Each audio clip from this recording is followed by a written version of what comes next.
And mind you, in every photo, she looks relatively normal and nice, just like her side profile smiling. But I mean, these photos, he looks like he's like, squatting with this weird kind of like duck face in front of her, and she's got her hands on his face and kissing him, and he's got his mouth open, eyes closed, it's not flattering. It's like, first of all, we don't need to see it. These pictures aren't that great other than showing how drunk your husband got at the reception.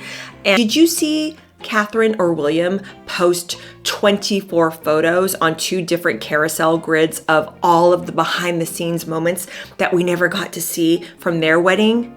No, you didn't. She loves a big hat.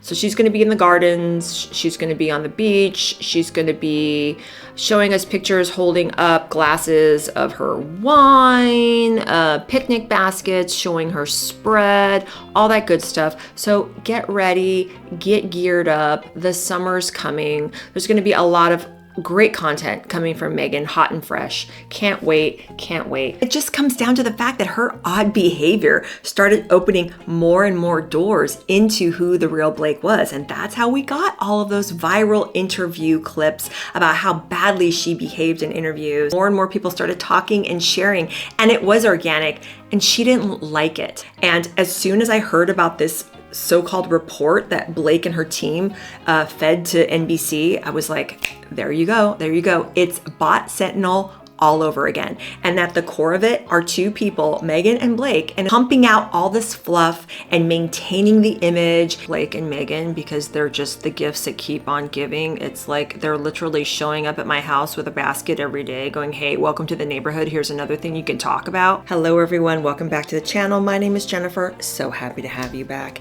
It's time for another coffee and chat with me. Doesn't have to be coffee. Today, I'm enjoying another iced, tasty beverage in my cute little purple mug here, and I'm drinking the San Pellegrino Zero lemonade things.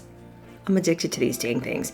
I'm addicted to them because my husband keeps buying them, right? And then I'm telling him, stop buying them. I don't want to keep drinking them. Just drink, more water.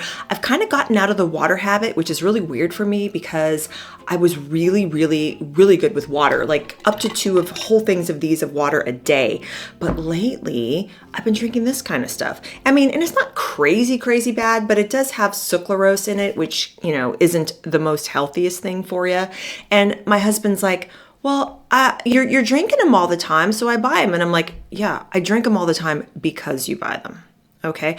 These are the conversations that go round and round and round in my house. I don't know what goes on in your house, but I'm just like, okay, I just want to relax and have an iced zero San Pellegrino. Maybe I'll quit my San Pellegrino habit after this episode, but yeah, I've got it on ice here. So we've got a lot to talk about.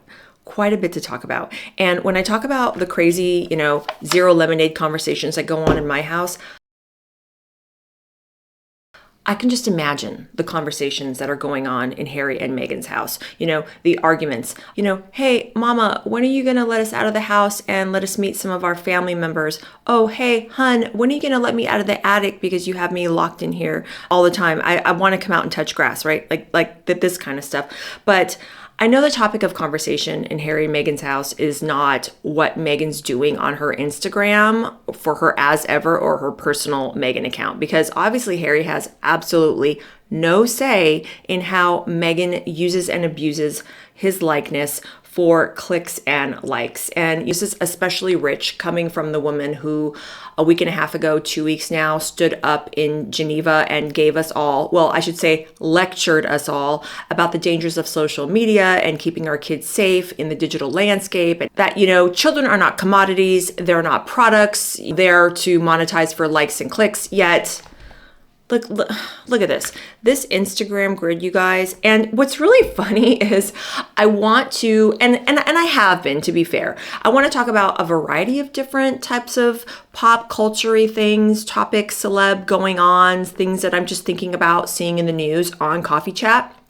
And yes, I have been doing that, but it's like every single week, part of me is like, please, Meghan, for the love, can you just lay low for a few weeks? Give us all a much needed break from you so we can talk and report about other things. And I guess we don't necessarily have to talk about this stuff, but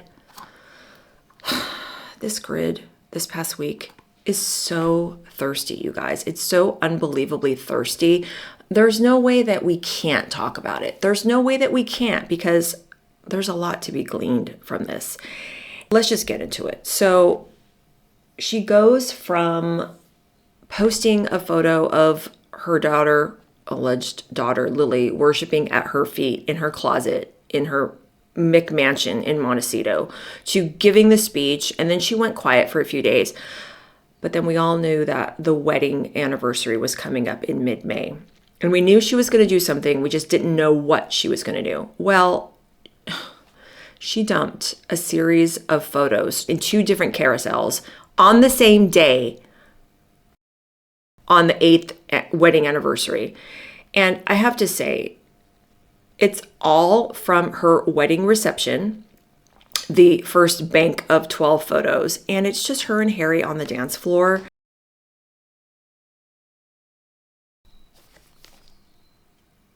Anybody that loves their husband or professes to love their husband as much as Meghan does would never show these photos. Well, okay, to be fair, you probably would show photos from your wedding reception, but you wouldn't show so many photos of your husband essentially looking like a drunk creepo. And there's so many photos of him looking like he's half in the bag, mouth open, or he's making these like goony faces. And mind you, in every photo, she looks relatively normal and nice, just like her side profile smiling. But I mean, these photos, he looks like he's like, squatting with this weird kind of like duck face in front of her, and she's got her hands on his face and kissing him, and he's got his mouth open, eyes closed, looking. It's not flattering. It's not flattering. It's beyond embarrassing. I don't really know what she's thinking.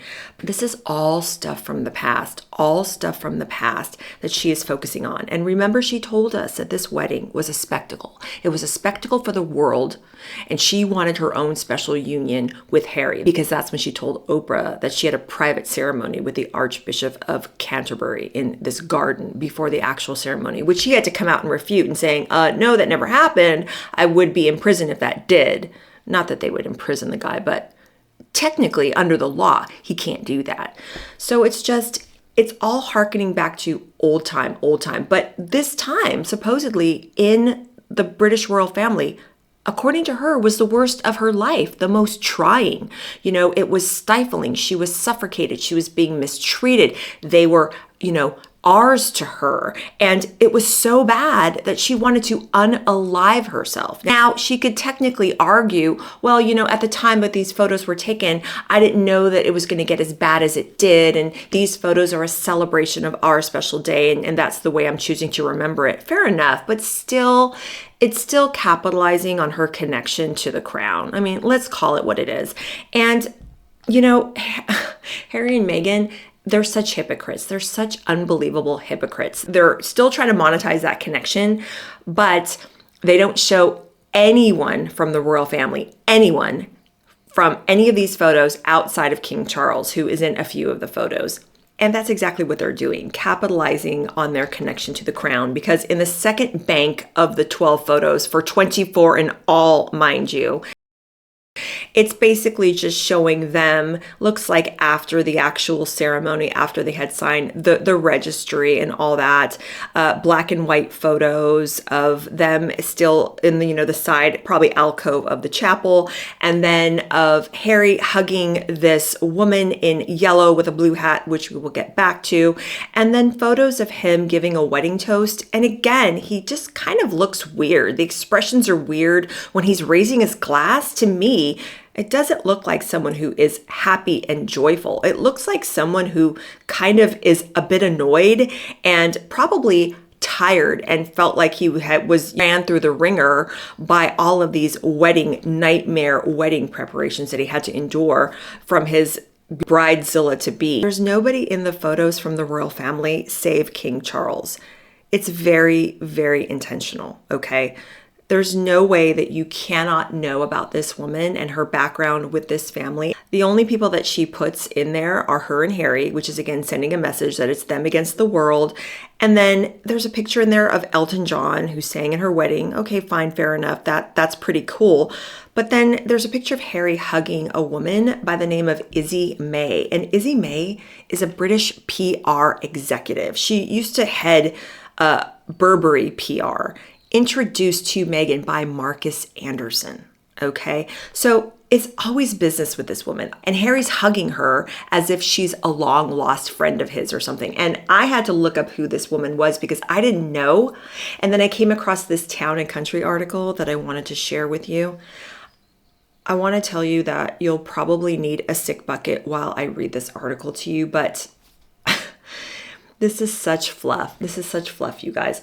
Meghan Markle shares never-before-seen wedding photos to celebrate her and Prince Harry's 8th anniversary. And there's supposedly, a candid glimpse into their wedding. To celebrate, Meghan shared on Instagram 2 slideshows. The first was a series of never-before-seen photos taken by Chris Allerton at their wedding reception at Frogmore House. The post featured the audio Land of a Thousand Dances by William Pickett, which we've been told several times by Meghan that this was their first wedding dance. And she was like, I was spinning like a whirlwind, which is, I guess, what she said during the Netflix special. And then it talks about, while most photos just feature the Sussexes, the blonde woman Harry is embracing in one of them is Isabel Izzy May, a British PR executive whom Meghan met through their mutual friend, Marcus Anderson. So, I mean, what did I tell you? All business, and then they put this quote from Spare as the last paragraph in this Town and Country article. And it's particularly infuriating to me because it's just so ungrateful. It's just the complete lack of any type of grace or thankfulness for that beautiful, beautiful ceremony and reception thrown for them by her late Majesty Queen Elizabeth. Listen to this quote from Spare that they insert. In Spare, Prince Harry's memoir, he wrote about their wedding day and that decision to have Charles walk Meghan. For the last few months, not much had gone according to plan, but I reminded myself that none of that was the plan. This was the plan, Harry writes. This.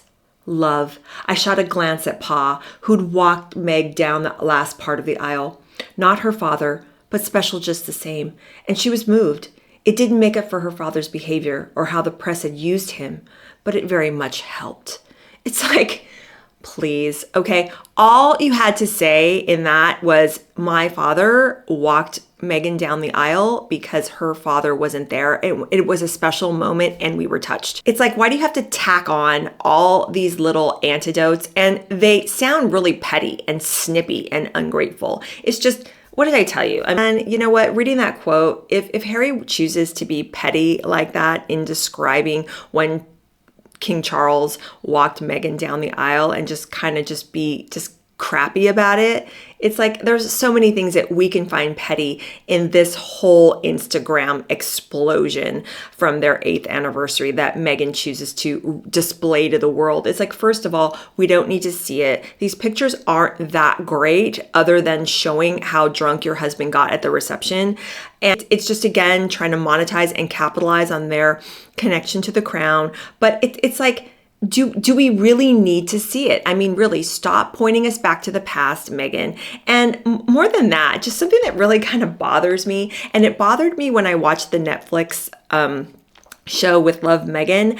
I don't know. As a content creator, it's so sticky here on YouTube. You have to be very, very careful about music you use, pictures you use, copyright, all that. We're very limited and you can get penalized. I mean, I got a strike on my channel for using one photograph of Errol Flynn from 1943, which a major studio flagged as their property. And I got a strike on my channel, one photo from 1943. And I'm like, geez, but fair enough that that's within their rights to do so. It's like, I remember listening to the show and watching the show, and there were so many good songs from Motown that Meghan got to use in that show. And I'm thinking, it's so not fair. It's so not fair. It's only because she had the weight and just like the powerhouse that was Netflix behind her in order to be able to use so many great songs that so many just regular creators don't have the money or the connections to use.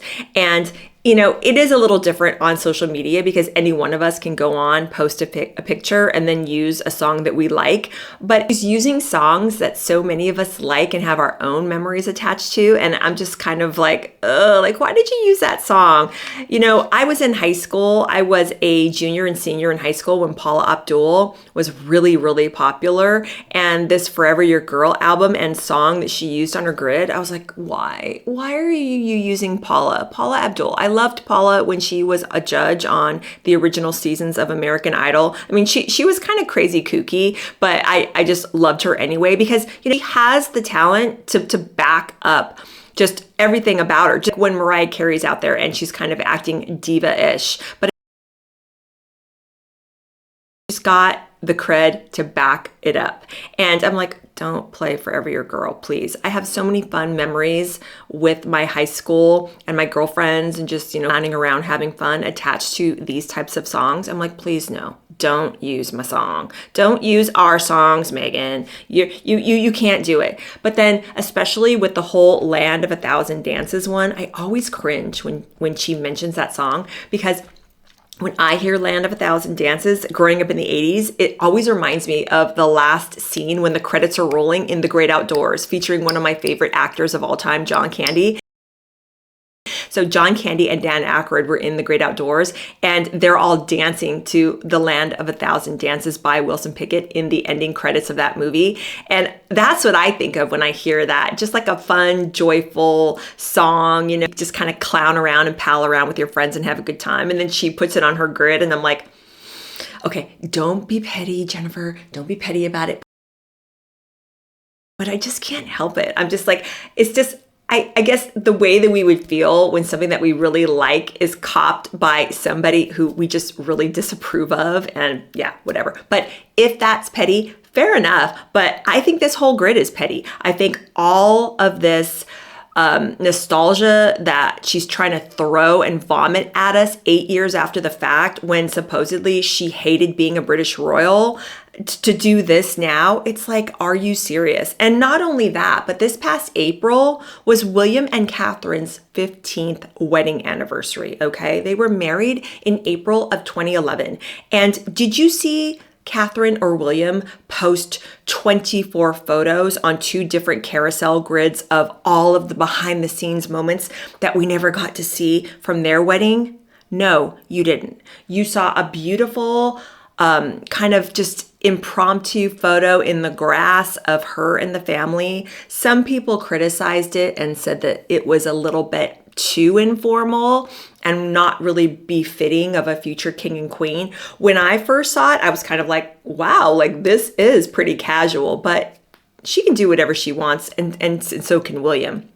Fair enough. But not only that, we know that they're actual parents because we can see their kids. We know their kids are alive. No one is questioning their 3 children's existence the way that we question the existence of her supposedly and Harry's phantom children. But don't see William and Catherine doing that because they're not constantly looking backward because they have so much more. They've got a family. They've got a legacy that they're building. They are the future of the British monarchy, and they're constantly looking forward. And, you know, Catherine, just to see her beautiful presence in Italy this past week, to see her out there working and researching for the early years, like she's so into it. And like, that's what they do. They constantly move forward. They look to the future. They show us updated, beautiful portraits of their children at least once a year so that the public knows that, wow, look how they're growing up. This kind of following along the vein of Her Late Majesty, who famously said, you know, I have to be seen to be believed. And William and Catherine know and understand that. And they know that the monarchy is a tax-funded institution by the British public. So they know, and they have a sense of duty, and they want to share tasteful, you know, handpicked memories with the public. They don't throw their kids out on the British public, and every opportunity they pick and choose to show their children, but show their children in beautiful, respectful, tasteful light, not the way that these two do. So that's just what I think looking at this whole montage that she dropped on her personal Meghan. But we haven't even talked about what's going on here with the whole as ever. So the as ever official. this is what I'm gonna do. First off, what I'm gonna do is let's go over the post where she's got the scone and she's got the spread and she's got the what looks like the clotted cream. This is all very British, you guys. This is all very British. And I love my Brits. I'm an Anglophile. I've told you before, my mom was born in Canada, Manitoba, Canada. My mom is 86, going to be 87 this year. She grew up singing God Save the King for George VI, her late Majesty's father. So she has instilled a love of the British royal family for me. I love the monarchy. But this is very weird to me. Meghan is a California girl. Meghan is an American. I'm a California girl. I'm an American. Sure, I can get down with the Brits, but I don't get down with Meghan's constant shoving UK type content on us, because what are you trying to do here? She released this on Memorial Day, you guys. Memorial Day in America is all about remembering our fallen veterans. It's basically the equivalent of Remembrance Day in the UK. So I just found it odd. Why are you posting quintessentially British type things on your Instagram grid? And I maybe wouldn't have even made that connection had it not been for that Heart Radio interview that Prince William had given just a few days prior, where the hosts are talking to him rather sweetly about, how do you eat your scones? What do you do? Do you like the jam first? Do you like the cream first? What are you doing? And it was like a cute little banter with him and the hosts. And then immediately we get this on the grid. This is really stalkerish behavior, in my opinion. Maybe it sounds petty. I don't necessarily, mean to be so, but that's just what I thought. I was like, what is she doing? Why doesn't she talk about burgers and hot dogs and a barbecue? Because that's what Americana is, and especially on Memorial Day. We're out observing the day with our families. A lot of people spend time outdoors, swimming, going to the beach, doing stuff, barbecue, stuff like that, while honoring our fallen. But beyond that, okay, fine. What I actually did like was the fact that she actually included a recipe, you guys. She actually included a recipe. And the post says, Memorial Weekend Plans. Baking warm scones topped with our strawberry or raspberry spread, orange blossom honey, and flour sprinkles. Now, it actually looked pretty good to me. They were kind of a little heavy-handed with the cream and the spread and the honey there for me. I mean, I think that's enough for 2 freaking scones, in my opinion. But I was like, okay, gotta give it to her. She's at least showing us what you can do with her products, because that was some of my criticism in the last video where I was talking about what is this brand? Like, what is going on with this? And I'll link that video for you. But the thing that I didn't like, and that my mom pointed out to me actually, was all of the measurements are metric.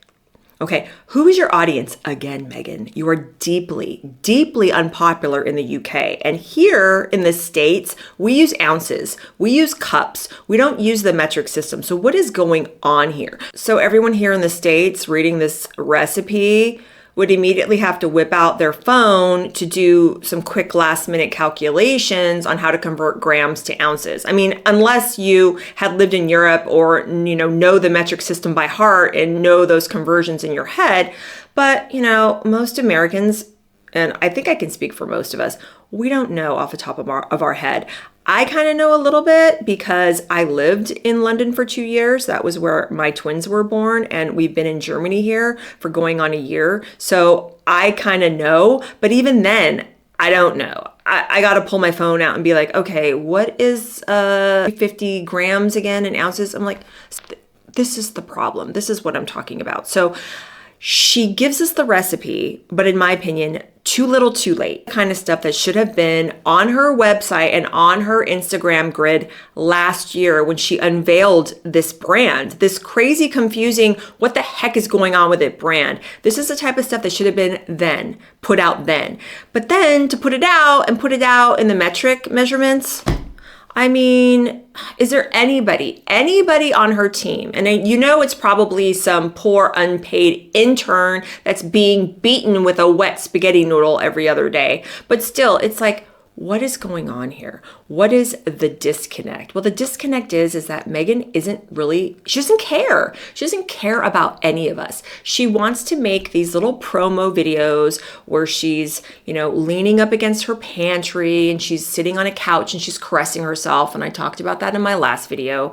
But, or she's got this other one now where she's again approaching the pantry and it's all this ASMR stuff. And I don't know if I want to play it on here, but it's like, what is this brand? Like, none of this makes sense. So when you finally do give us a recipe, it's in metric.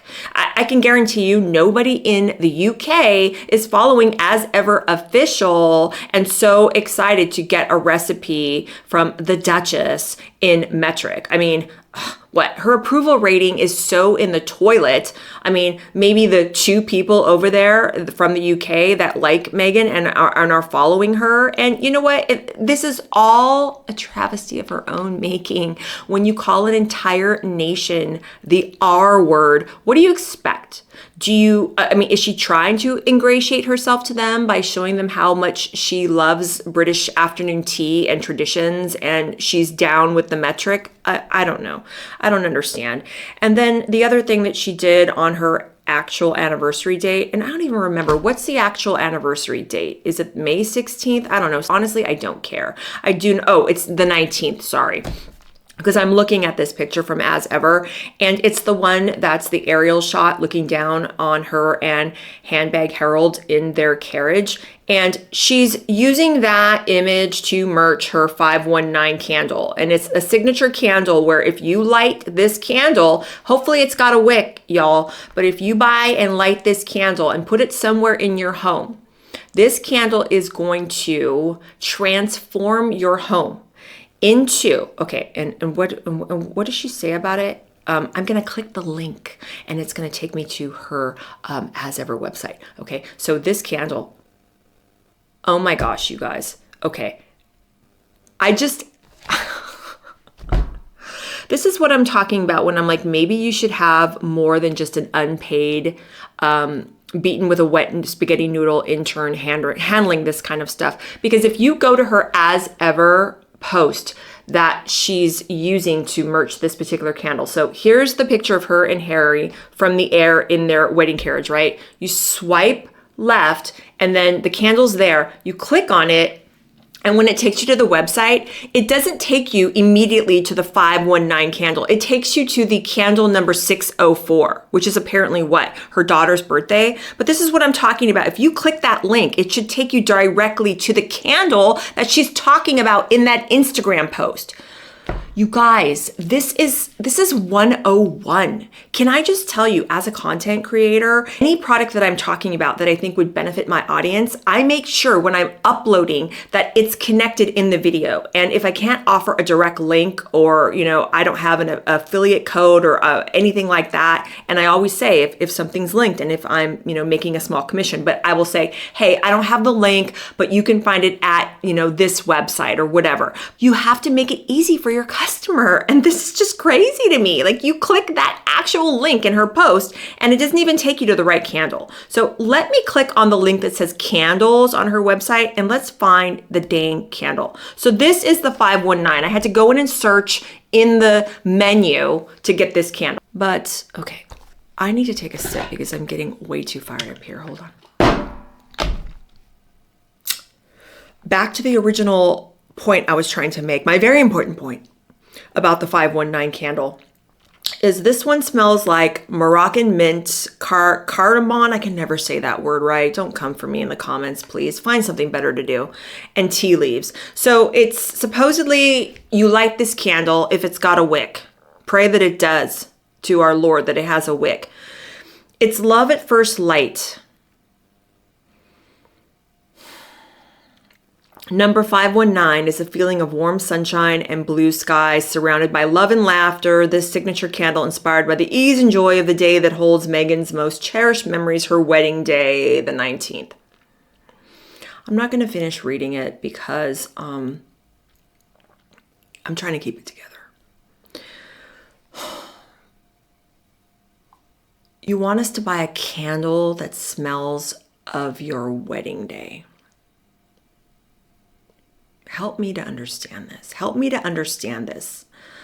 Apparently, like we talked about earlier, apparently your wedding day was the gateway to the most immense pain and suffering that you've ever experienced, Meghan.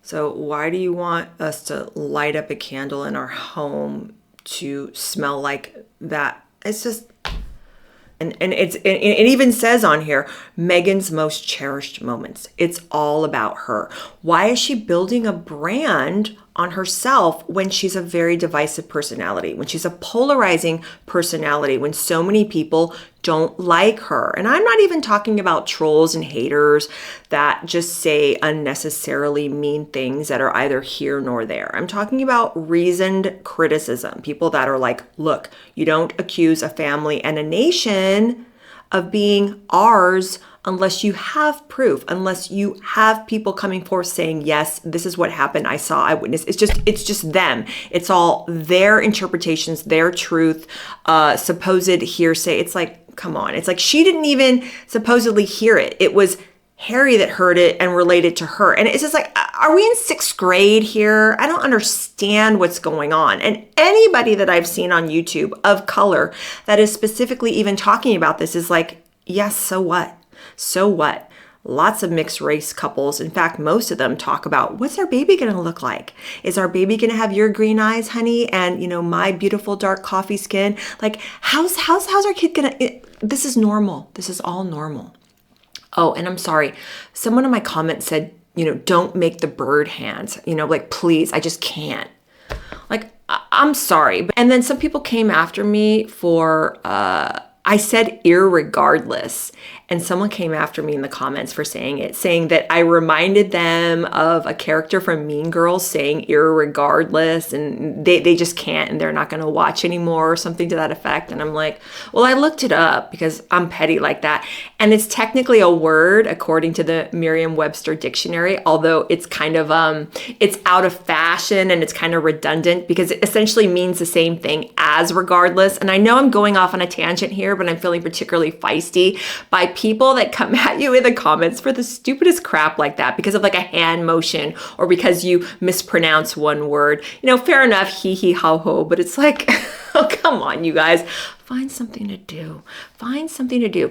If I get on here and accuse an entire nation of being the R word with no real proof, just my truth and whatever my, has-been husband says, then you can come after me in the comments. But come on, you guys. I mean, really? And it's not everyone. It's just a few randos in there. But can you see why I'm upset about this? She's building a brand on her identity. And her identity isn't a popular one.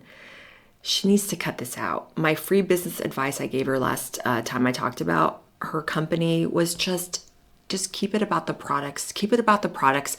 Take your name, take your likeness, all of the imagery that is tied to you off of the website. Take it out of the product descriptions. Take it out of the products themselves. Nobody cares. Nobody cares, Meghan. And the one video, the last video that she's talking about her spreads, her products, just watch this, you guys. Just watch this, okay? And then we'll discuss. Everyone in my family has a different favorite. My husband loves the raspberry, Lily loves the strawberry. Our children's both, and I like them on them.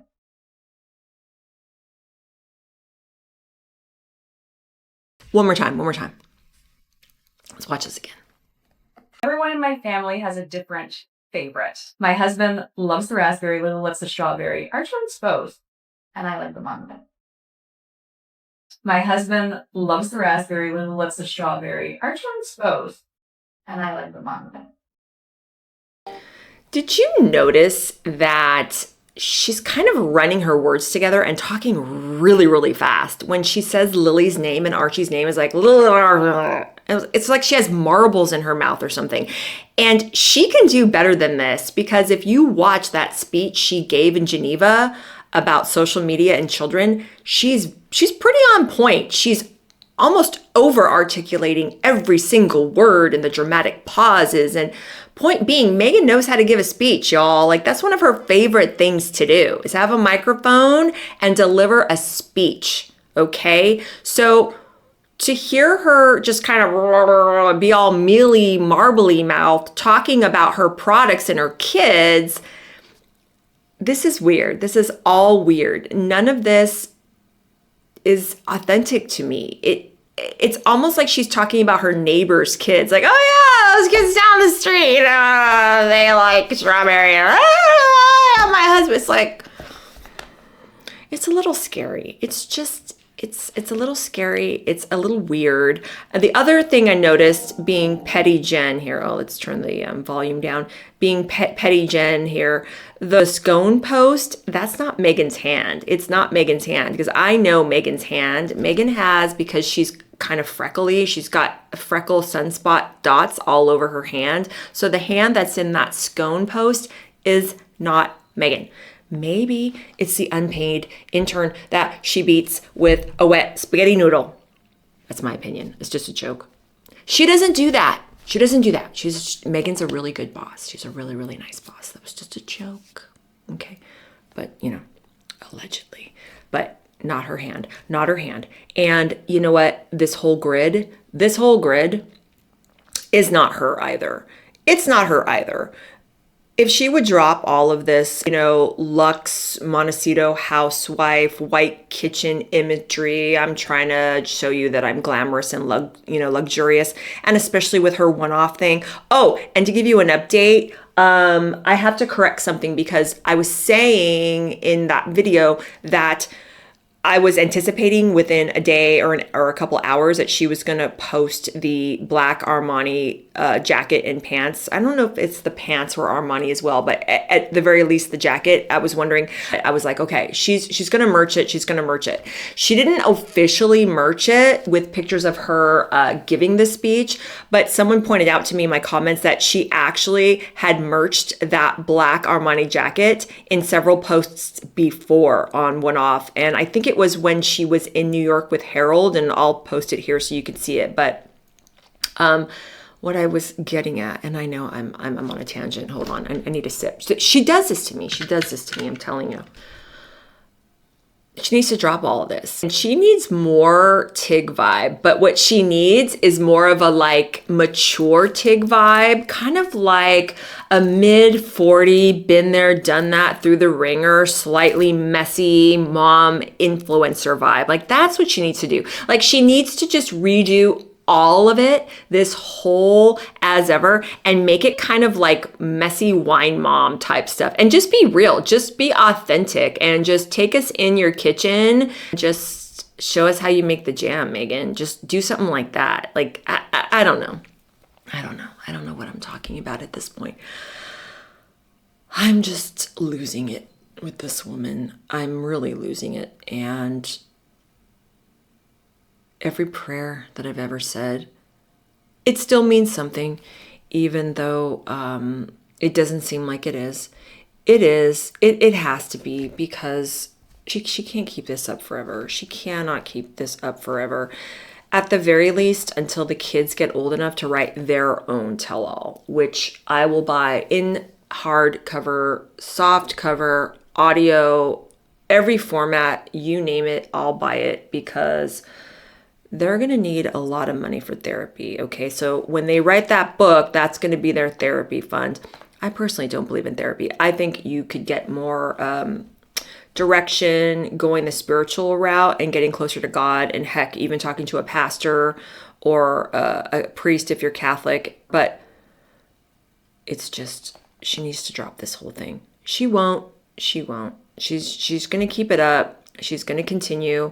The summer's just ramping up, you guys. So just, I would say, look forward to a bunch of pictures of her in sunglasses. Huge hats are coming. She's a fan of the huge hats. She loves a big hat. So she's going to be in the gardens. She's going to be on the beach. She's going to be showing us pictures holding up glasses of her wine, picnic baskets, showing her spread, all that good stuff. So get ready, get geared up. The summer's coming. There's going to be a lot of great content coming from Meghan, hot and fresh. Can't wait, can't wait.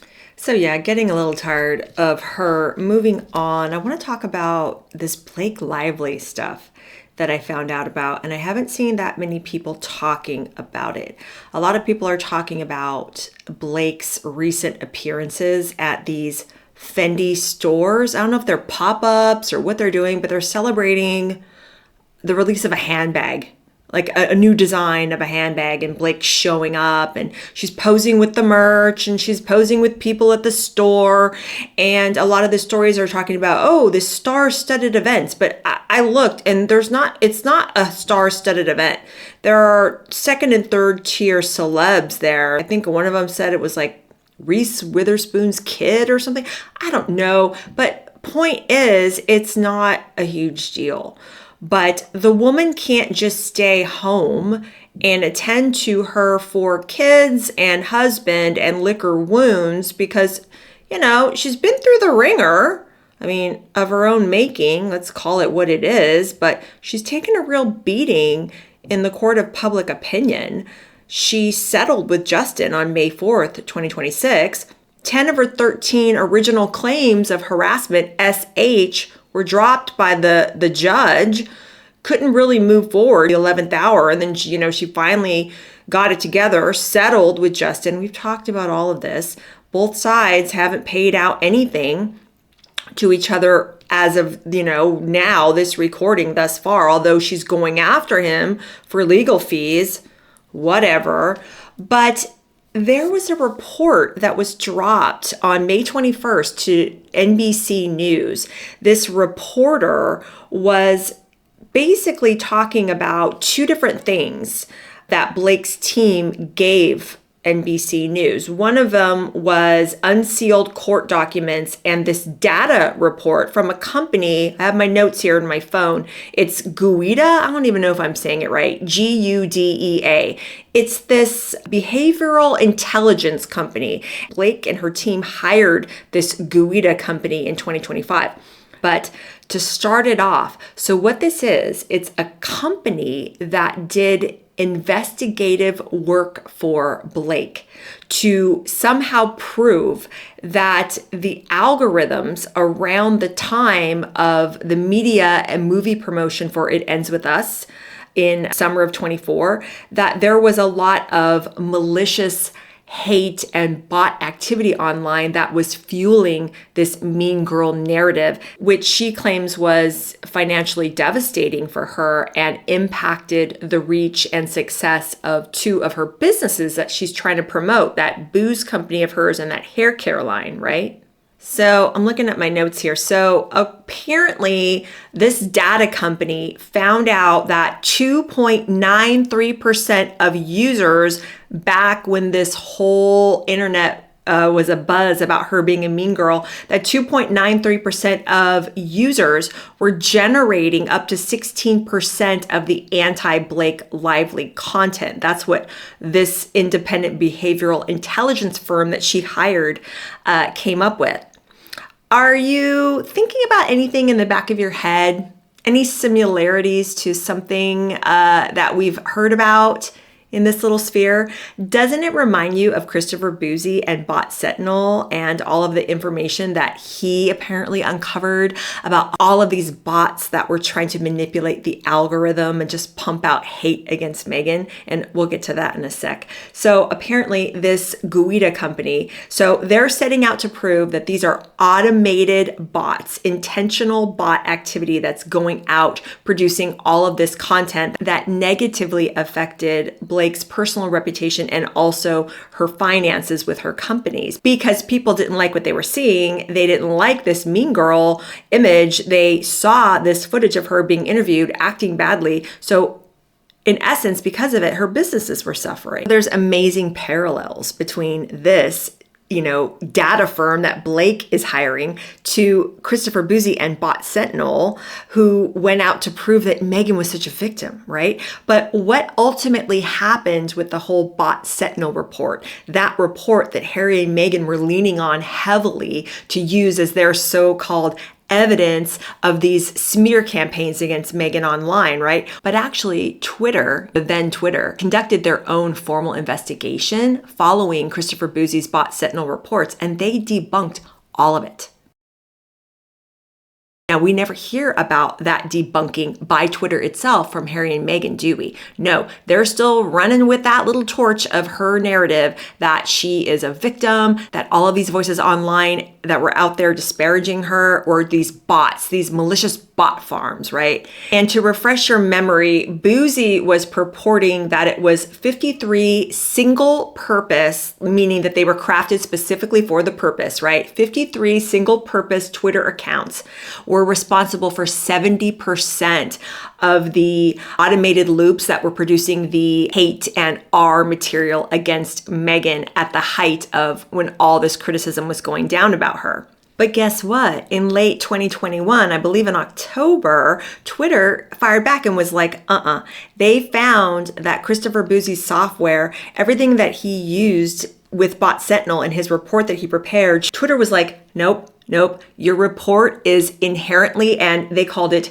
quote unquote, deeply flawed. And they said that the methodology that he was using in those reports had a deep misunderstanding of the way that the platform's algorithm even functioned. Twitter officially did come out and say that there was no evidence of widespread coordination or coordinated use of multiple accounts by single people, because that's what Bouzy was alleging, that these were single person accounts that were being manipulated over and over, generating over 70% of the content. And Twitter was like, no, it wasn't. What it came down to, according to Twitter, was that it was just highly engaged and opinionated people that were very savvy and strategic in their posting. They were using the right hashtags. They were out there. They were commenting on a lot of things, and they were generating a lot of likes and additional comments based on what they were saying about what they were observing. So basically, Twitter was like, you haven't proved anything with this report from Bot Sentinel. I mean, you have your little mathematic algorithm, but it fundamentally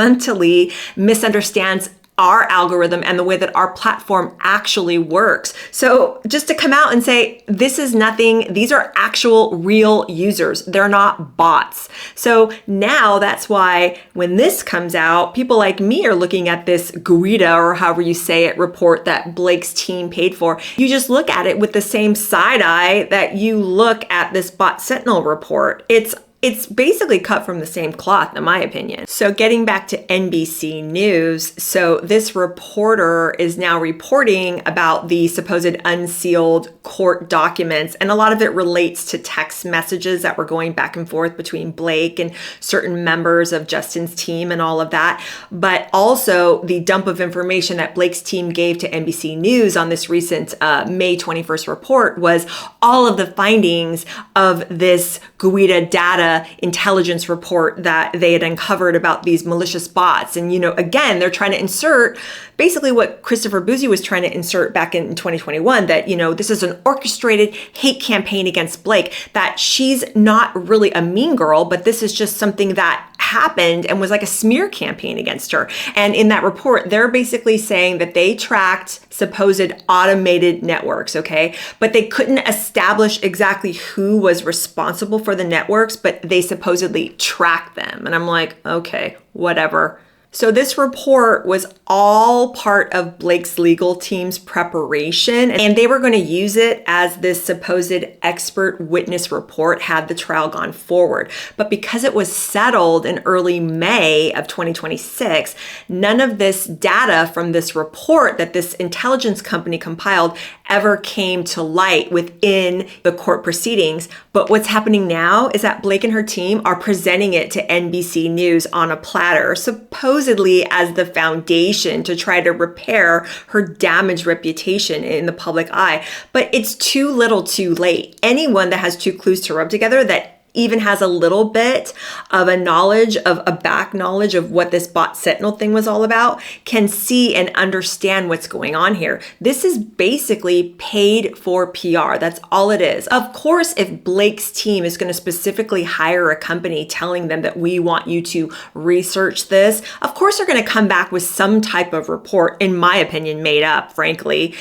that would back up and substantiate all of Blake's claims of like this supposed smear campaign. Right? This all ties into Blake Lively's brand new Nothing to See Here tour, which kicked off with her Met Gala appearance, where she's ordering her servants around on the red carpet about how to fluff up her massive train of a dress, right? And it's just, she's showing up at Fendi stores, posing with fans, promoting handbags, and then, oh, I'm also going to throw this little bought and paid for report that I and my legal team cooked up here from this Guida behavioral intelligence company, and NBC News report on it, get the ball rolling, to try to repair my damaged reputation.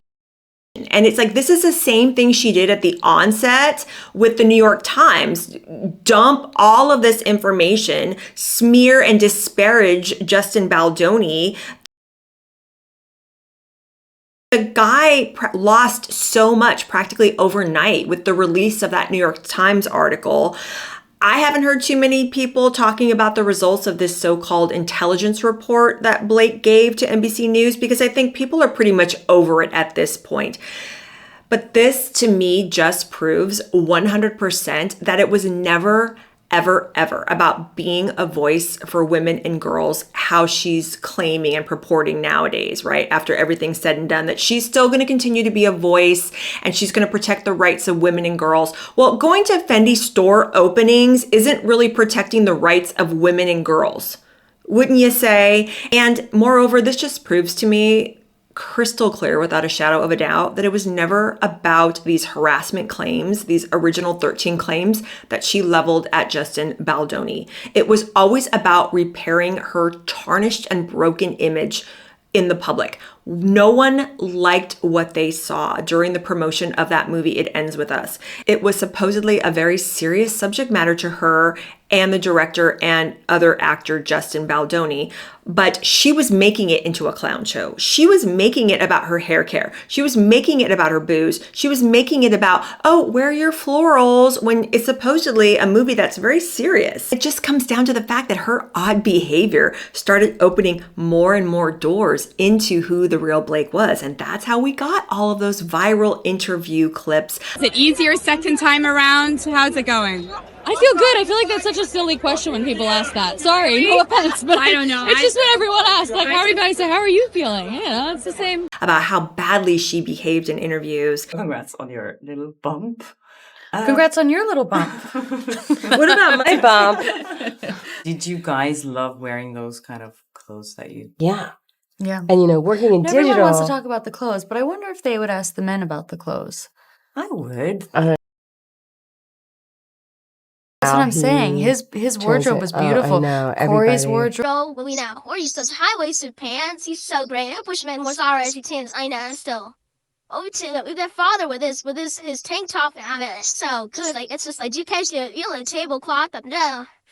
There's so much warmth of everything. Yeah, it's not just the women that have the clothes. Yeah.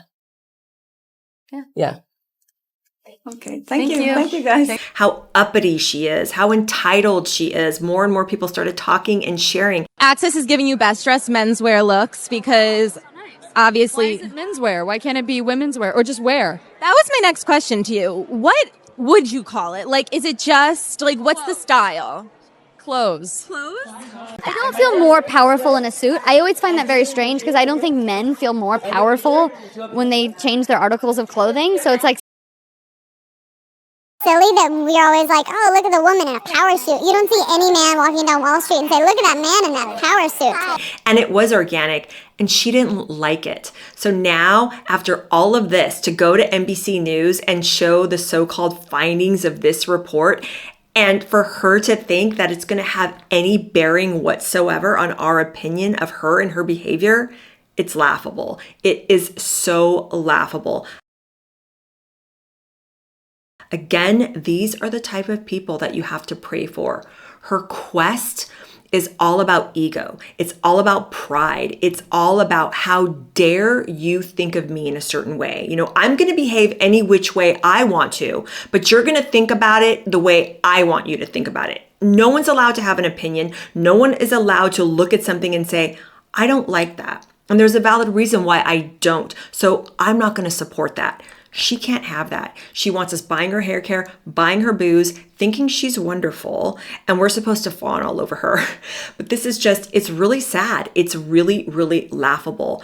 And as soon as I heard about this so-called report that Blake and her team fed to NBC, I was like, there you go. There you go. It's bot sentinel all over again. And at the core of it are two people, Meghan and Blake, and all they care about is PR. PR, pumping out all this fluff and maintaining the image and furthering and strengthening and preserving that narrative, right? That all important narrative that they're so wonderful and they're so put upon. And it's like, just drop all of this money that you're paying these PR companies. It's so disgusting to me. All the money that people like Blake and Ryan and Meghan and Harry pump out to these PR firms, what good could be done in the world with that money? It boggles the mind. It boggles the mind. What did you think about this Blake Lively report that I'm telling you guys about? I didn't even really know about it until a couple of days ago. And I was like, this is crazy because there's so many similarities here between Meghan and Blake and the way that they just try to vomit all over us with their reports that prove, you know, scientifically and mathematically beyond a shadow of a doubt that they're being targeted maliciously and they're victims online and they're really likable people. And it's just like, come on, like your little flawed paid for reports don't show anything other than the fact that you're crazy. You're crazy and you will not let anything go. It's like the crazy ex that you kind of liked and then you break up with because you find out they're crazy, but then they're showing up at your work, your house, like me, I'm a really nice person, I promise. It's like, no, go away before I get a restraining order. Okay, that's what we should all do. Seriously, we need a restraining order against these two. I mean, this is a toxic relationship. And they always accuse everyone else of bullying them. Blake is a victim, Meghan is a victim, they're bullied. It's so awful. I feel bullied. Okay, I feel bullied. I feel like you won't go away. So many of us feel like our eyeballs and our ears, they're just constantly being assaulted and abused.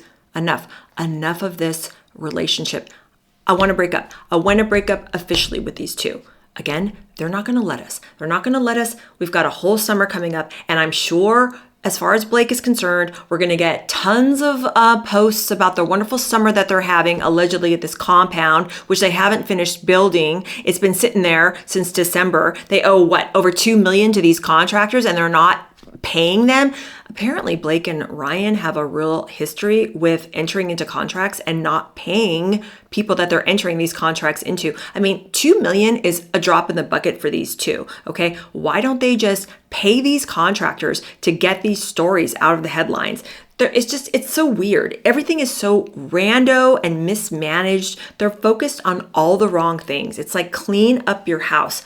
Go in there, fix the house, clean it up, pay the contractors, do what's right. Okay, stop focusing on your Fendi bag, store openings, and your little reports and all this. I'm telling you, I need a sip. I need another sip. So yeah, let me know in the comments down below what you guys think about all this. Are you as annoyed as I am? Do you feel like you want to break up with these two, but they won't go away? They're so scary. And also, I want you guys to let me know down in the comments what you want me to talk about. What other stories would you like me to talk about on Coffee Chat?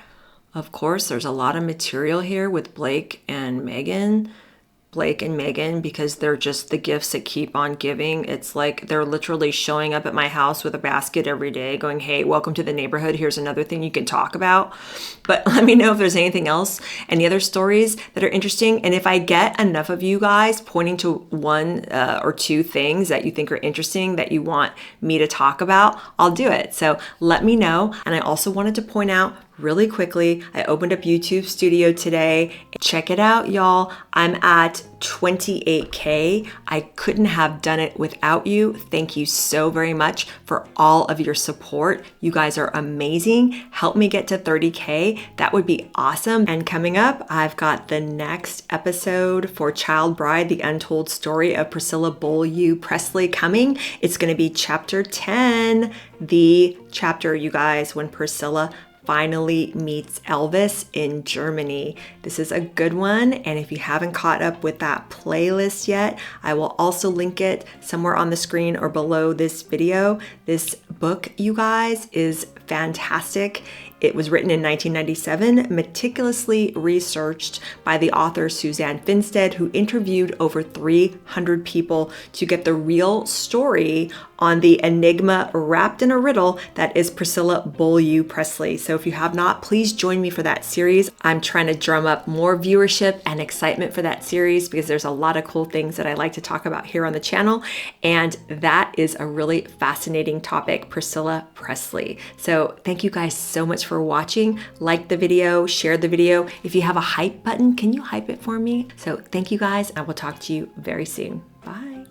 Everyone in my family has a different favorite. My husband loves the raspberry, Lily loves the strawberry. Our twins both. And I love the Markle.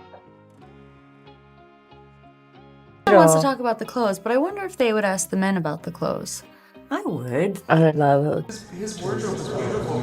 Corey's wardrobe is gorgeous. Those high-waisted pants. I wish men wore high-waisted pants. Or their father with his tank top.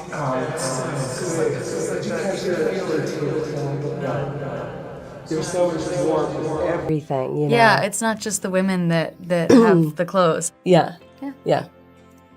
Okay, thank you. Thank you, guys. Thank you. Not for my personal account. Really? No.